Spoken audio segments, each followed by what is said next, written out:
Hola, hola, bienvenida al podcast de Spanish on the Road. Soy Vero, enseño español para extranjeros y creé este podcast para ayudar a mejorar la comprensión del español hablado a diario. Enseño español a extranjeros en internet y puedes encontrarme en Instagram como The Spanish on the Road. Y allí en la biografía tendrás el enlace para descargar la transcripción completa de este y los próximos episodios. La razón de este podcast es que quiero ofrecer un contenido de nivel intermedio y avanzado para aquellos estudiantes que ya han adquirido vocabulario y gramática, pero quieren tener una exposición a un español más natural. En este podcast hablaremos de temas variados, pero sobre todo de temas relacionados con el desarrollo personal, los idiomas, el emprendimiento y otros temas que encuentro interesantes y que espero que lo sean para ti también. Mi idea es que puedas estar más cerca del español, como si te hablara en tu casa o de camino al trabajo, ¿sabes? Mientras aprendes nuevas palabras y expresiones. ¿Te animas? Pues venga, sube el volumen, que comenzamos. Hoy quiero hablarte de un tema que considero bastante interesante.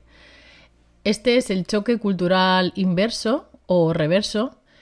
Y a mí me ha pasado, después de estar 6 años viviendo en Estados Unidos, que al volver a España, pues lo he sentido. Es como, después de, como decía, vivir en una cultura diferente, pues cuando vuelves al país y experimentas de nuevo la cultura de tu país, es como una dificultad para readaptarte a tu propia cultura, porque sientes esas diferencias entre tu cultura y la del país en el que viviste. Y es un poquito extraño y también un poquito incómodo, yo creo. Así que me parecía un tema interesante para tratar en el podcast y así pues poder ayudarte con el vocabulario sobre las emociones y tratar este tema tan interesante. Bueno, pues en esto del choque cultural inverso existe un peligro, que es el peligro de los duelos migratorios no resueltos. El duelo, para quien no lo sepa, es una respuesta emocional y psicológica que experimentamos cuando sufrimos la pérdida de un ser querido o algo significativo en nuestras vidas. Es decir, el duelo no es solamente si una persona fallece, sino que también puede ser por una pérdida de algo, puede ser un estilo de vida que teníamos, unas costumbres que teníamos, en fin, cualquier tipo de pérdida puede llevarte a un duelo, que es un proceso para gestionar todas las emociones no resueltas. Como decía, los duelos migratorios no resueltos pues se refieren a las emociones y experiencias que no se han procesado relacionadas pues a esa migración, ¿no? Y a ese cambio cultural. Esto ocurre pues cuando alguien emigra de su país de origen sin haber tenido la oportunidad de manejar adecuadamente las pérdidas y los cambios asociados con la migración. El duelo tiene varias etapas. La primera es la negación. Entonces, al principio, pues la persona, pues, como que tiene dificultades, ¿no?, para aceptar la realidad de la pérdida. Se puede negar o puede minimizar la situación para así evitar la tristeza y el dolor emocional. Después, generalmente, pasamos a la ira. Entonces, a medida que desaparece esta negación, es muy común sentir ira, frustración, como que ha habido una injusticia, ¿no? Y la persona pues puede culpar a otros o puede culparse a sí misma por lo que ha pasado. Y bueno, pues esta etapa se caracteriza porque normalmente tenemos como una ira o un resentimiento muy intenso, ¿no? Después va la negociación. En esta etapa, la persona intenta encontrar formas de evitar o mitigar la pérdida. O sea, hay como una especie, se quiere negociar, ¿no?, con la nueva situación. Y bueno, pues puede hacerse promesas o acuerdos consigo misma, esta persona, ¿no?, o con otros, y busca soluciones o formas de recuperar lo perdido. Ahí es donde está la negociación. Posteriormente va la depresión. La depresión es una respuesta natural a una pérdida pues significativa, ¿no?, para la persona. En esta etapa podemos experimentar profunda tristeza, desesperanza, apatía, falta de interés. Se puede sentir un vacío y, bueno, pues es una falta de energía, ¿no? Y la última etapa del duelo sería la aceptación. En esta etapa final, la persona lo que hace es que comienza a aceptar la realidad de la pérdida, que no significa que ya no sienta dolor, pero bueno, ha llegado al punto en el que puede reconstruir su vida y encontrar una nueva normalidad, ¿no? Y bueno, pues aceptar implica aprender a vivir con la pérdida y adaptarse a ella. Es importante saber que, aunque son 5 etapas, digamos, pues que no son lineales, ¿no? Y que se pueden solapar, o que, bueno, hay personas que pueden experimentar todas las etapas, o que pueden experimentar otras emociones, o, bueno, otro tipo de respuestas, ¿no? Cada uno es diferente. Pero, bueno, al final es eso, que el duelo del proceso es único, ¿no? En cada persona.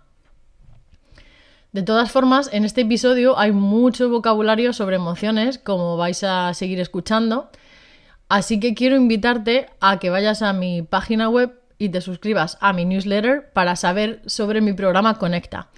He creado un programa para ti, para ayudarte a conectar con los hispanohablantes, y las emociones es una parte muy importante.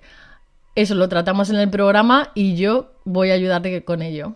Así que, bueno, continúo para decirte que claro, que es importante hacer bien el duelo, ¿no? Que hay unos peligros, unas consecuencias de esos duelos migratorios, como decía, no resueltos, ¿no? Que puede ser que tengas a lo mejor problemas de salud mental, tipo, bueno, ansiedad, un poco de estrés postraumático. En fin, es importante que estas emociones y experiencias las proceses para que no impacte la calidad de tu vida y de tu salud mental. También te puede dificultar las relaciones, porque claro, es como que se puede generar una desconexión, ¿no? Una dificultad de comunicación y una falta de vínculos afectivos con otras personas. Y obviamente el impacto en la identidad y la autoestima, porque cuando pues no hacemos bien ese duelo migratorio nos puede afectar eso a la identidad, a nuestra autoestima. Es como que pueden surgir preguntas sobre la propia identidad, el origen y cómo encajar en este nuevo mundo, ¿no? Esto pues nos puede provocar confusión y una sensación de, ¿cómo diría?, desvalorización, sí, de uno mismo o una misma. Y bueno, los obstáculos en la adaptación, ¿no? Y el desarrollo personal. Porque, bueno, cuando no tenemos ese duelo migratorio resuelto, pues nos puede dificultar la adaptación y el desarrollo personal en este nuevo entorno y hacerlo un poquito más difícil. Pero bueno, es importante eso, abordarlo, procesarlo y bueno, obviamente busca ayuda de un profesional, no tengas ninguna duda en buscar un psicólogo, psicóloga, terapeuta, no sé, inclusive un grupo de apoyo emocional, ¿no? En un grupo. En la ciudad en la que estés estoy segura que puedes encontrar recursos y si no, siempre te quedará la opción online. Yo no soy profesional de la salud mental, por eso, aunque esté hablando de este tema y, bueno, pues hablando sobre muchas emociones, sin duda, si estás pasando por esto, es necesario que busques ayuda. No dudes en hacerlo, ¿vale? Y bueno, pues los síntomas que podemos sentir con el choque cultural invertido son la tristeza, ¿no? Soledad, añoranza, rechazo, aislamiento, idealización de nuestra propia cultura, trastornos del sueño y de la alimentación inclusive, deseo de relacionarnos con personas de nuestra cultura y que comprendan nuestra situación, ¿no? Y la falta de motivación, confianza y apatía. Pues bueno, el choque cultural tiene diferentes procesos y etapas, ¿no? Y el choque cultural inverso, en concreto, el que yo viví al volver a España, una de las cosas más, digamos, fuertes para mí fue la euforia inicial. De hecho, me acuerdo que contacté a mi psicóloga en plan de, escucha, no estoy bien. Tengo mucha euforia. Y me dijo, disfrútala porque no te va a durar siempre. Entonces, bueno, al regresar a mi cultura de origen, ¿no? O en tu caso, si cuando tú regreses a tu cultura de origen, es muy posible que experimentes una sensación de emoción, entusiasmo y bueno, ¿no? Sentirse feliz porque vas a ver otra vez a tu familia o a tus amigos y estás como súper emocionado y quieres compartir todo lo que te ha pasado en el otro país, ¿no? Y bueno, yo recuerdo que estaba en las nubes, literal. Y me acuerdo el primer día que estuve caminando por Málaga con una euforia loquísima. De hecho, no sabía ni dónde iba, estaba más perdida que un pulpo en un garaje. Solo quería caminar y explorar y perderme entre las calles. Y bueno, estaba pues eso, en las nubes, como decía antes, ¿no? Y bueno, aparte de esta euforia inicial, ¿no? Que puedes sentir cuando vuelves a tu país, también está esa frustración y desorientación un poco, ¿no? Porque bueno, claro, al principio era la euforia, ¿no? Para mí también. Y a medida que pasaba el tiempo, pues empecé como a experimentar una frustración y desorientación un poco. Me refiero como a sentirme desconectada de la cultura, ¿no? De hecho, había cosas que me chocaban muchísimo. Fue un poquito difícil adaptarme de nuevo a las normas sociales, las costumbres y los valores, porque realmente yo veía muchas diferencias entre España y Estados Unidos. Y una de ellas, la más, yo creo, fuerte, ¿no? O la que más me chocó, fue que yo sentía que en España teníamos todos la carrera de opinología. Es decir, que mucha gente, no sé, cuando yo contaba cosas, pues me decían como lo que tenía que hacer, ¿no? Aquí se dice mucho, lo que tienes que hacer es esto, lo que tienes que hacer es esto y tal. Y inclusive sin preguntar o sin pedir consejos, ¿no? Que pues me daban la opinión. Y además una opinión muy fuerte, ¿eh? Porque no sé si me está escuchando algún español, pero ojo, que damos la opinión muy fuerte. Siempre. En general, ¿no? En general. Y tampoco siempre, ¿vale? Ni siempre, ni todos, ni... No. O sea, en general yo lo que me di cuenta era eso, ¿no? Que, bueno, pues que sí, que en general había mucha carrera de opinología. De hecho, recuerdo también que esto se lo conté a mi estudiante Steve, que yo fui a buscar estudio para alquilar y me sorprendió la cantidad de personas que me explicaron que, bueno, que aparte del alquiler, pues oye, que tenía que pagar el agua, la luz, no sé, como que me infantilizaban bastante, ¿no? Como niña, es que, a ver, tienes que pagar, bueno, solo es el alquiler, ¿eh? Es el agua, la luz, la comida, y era como, madre de Dios, que tengo 40 años, ¿sabes? Creo que sé hacer un presupuesto. Y bueno, pues eso, también me parecía, bueno, la carrera de opinología y que había mucho cuñado suelto, porque también conocí algunas personas, luego os explico la expresión, ¿vale?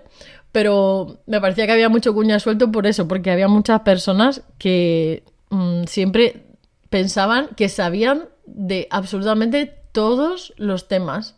Era increíble. Pero bueno, ya me he adaptado bastante bien, aunque tengo mis momentos. Pero esa fue otra de las cosas, aparte de la euforia inicial. Esa frustración con esa parte de la cultura. Y bueno, pues también, claro, podemos experimentar un choque cultural, pues, ¿cómo diría? Es como cuando te mudas al otro país, ¿no? Te sientes abrumado o abrumada por volver al país y ver esas diferencias culturales, ¿no?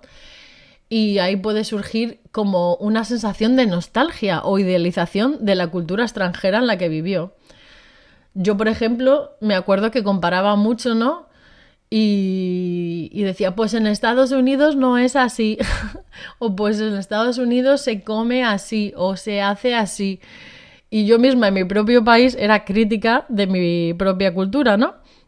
Pero bueno, sí, al final esto puede resultar en eso, una comparación constante entre las dos culturas y al final tener como esa sensación de no pertenecer ni a un país ni al otro, ¿no?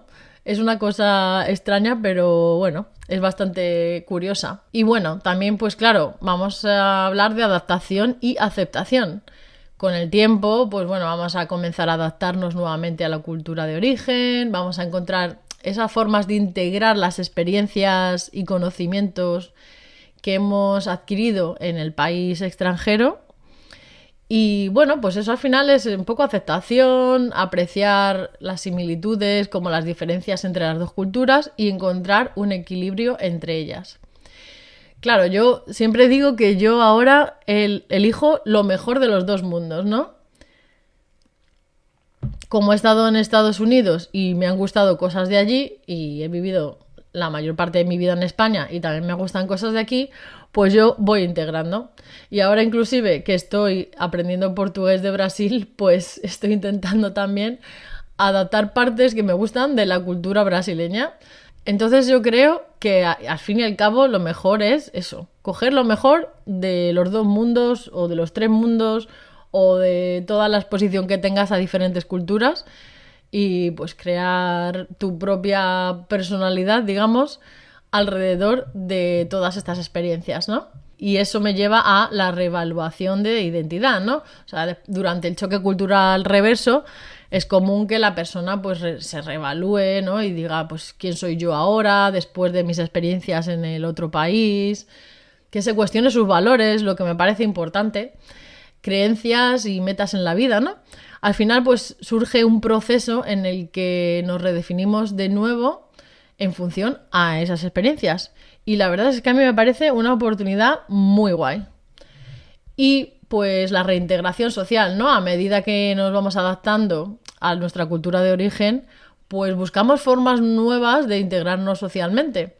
Y lo guay de esto es que puedes establecer nuevas conexiones, retomar relaciones antiguas si lo quisieras así, y participar en actividades culturales, de la comunidad. No sé, yo creo que es una oportunidad muy buena, aunque sí que es cierto que, como comentaba antes con los otros procesos, sí que puede haber momentos en los que lo vas a pasar un poco mal, pero al fin y al cabo todas estas emociones, todo este proceso de choque cultural inverso o reverso, yo creo que te va a llevar a una mejor versión de ti mismo o de ti misma. Y bueno, como decía anteriormente, si quieres aprender cómo hablar sobre emociones y cómo conectar con nativos hispanohablantes, te ayudo con mi programa Conecta. Así que ve a thespanishontheroad.com y suscríbete a mi newsletter para saber más.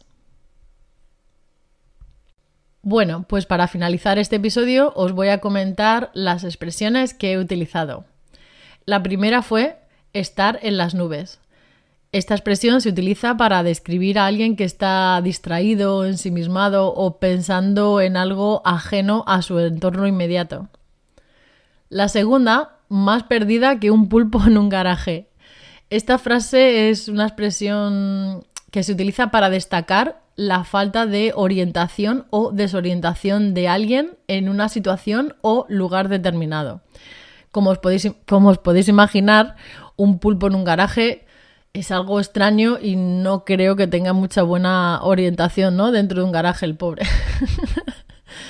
Vale, la tercera es carrera de opinología. La carrera de opinología lo decimos, por ejemplo, cuando alguien que opina mucho, ¿no? Y piensa que sabe de todo. Entonces es como que ha estudiado en concreto esa carrera, ¿no? La de dar su opinión. La cuarta, me parece que hay mucho cuñado suelto. Cuñado es como una forma coloquial de referirse a un cuñado, ¿no? Que es el hermano o la hermana de tu cónyuge. Y en este contexto, la expresión cuñado suelto pues se utiliza para describir a personas que expresan opiniones sin fundamentos o que tienden a dar consejos no solicitados. Obviamente, siempre basados en su propia perspectiva y creencias. Y la última, lo mejor de los dos mundos. Pues esta frase la utilizamos para resaltar una situación o circunstancia en la que se pueden obtener beneficios o ventajas provenientes de dos opciones, situaciones diferentes. Y la última, lo mejor de los dos mundos. Esta frase se utiliza para resaltar una situación o circunstancia en la que se pueden obtener beneficios o ventajas provenientes de dos opciones o situaciones diferentes. Y bueno, eso es todo por hoy. Espero que os haya gustado el episodio y que hayáis aprendido mucho. Ya sabéis que podéis encontrarme en las redes sociales, en Instagram como The Spanish on the Road. ¡Nos vemos!